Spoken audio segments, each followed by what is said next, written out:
How do you keep on going when life sucks? I've been feeling so burnt out and stressed with my job to the point that it affected my relationships with my family and partner. I took a week break from work and it helped, but the day I got back to work I felt overwhelmed and burnt out all over again. I was fortunate enough to find another job that will start soon, but I worry it might not be much better, nor will I have enough mental or emotional powers to regulate myself to appear normal. To add on top of that, my living situation sucks. My roommate got married recently and her husband moved in. Initially, she said he was going to stay just a few weeks to a few months.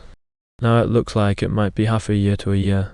They are both nice people, but I feel extremely uncomfortable living with a married couple and I never signed up for that.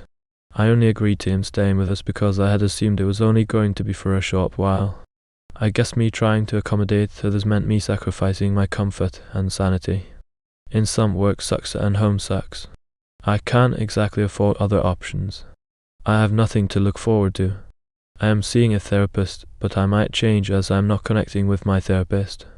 How do you get through life when everything just seems like it's working against you? First off, thank you for being so open about everything you're going through.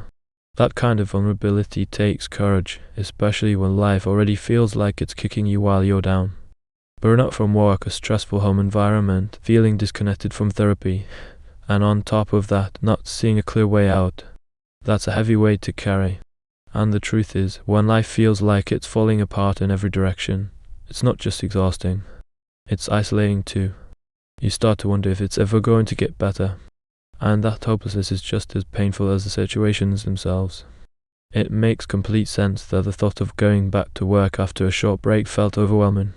Rest doesn't always fix burnout when the system you're returning to is what drained you in the first place. And now there's this new job ahead of you, but you're understandably worried it could just be more of the same. That anxiety is valid, because sometimes we're just surviving, not thriving, and that survival takes more energy than anyone on the outside can see. Then there's the situation at home, which is supposed to be your safe space, but instead it's become another source of stress. Living with a married couple when that's not what you agreed to. That feeling of being cornered, of having your peace disrupted, of not being able to say no without guilt. That kind of sacrifice wears on you over time. You tried to be kind and accommodating, but now you're the one paying the emotional rent for it. And I see that you're trying. You're in therapy, even if it isn't working right now.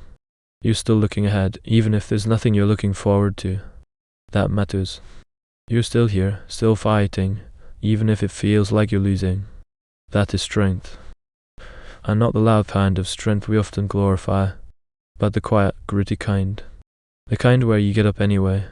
The kind where you keep showing up even when everything sucks. Sometimes, when you're in the middle of the storm, it's not about finding the sunshine right away. It's about finding shelter, something, even just one small thing, that makes today a little more bearable. Maybe it's finding a new therapist you connect with. Maybe it's having a real conversation with your roommate. Maybe it's just reminding yourself that not every day has to be a fight. You don't have to fix everything right now. You're allowed to feel tired. You're allowed to feel defeated. But please also know that this isn't the end of your story. You are not broken. You are a person who's trying despite the odds, and that's something to be proud of. Take it one day at a time. Sometimes even just surviving the day is an accomplishment. And that's okay.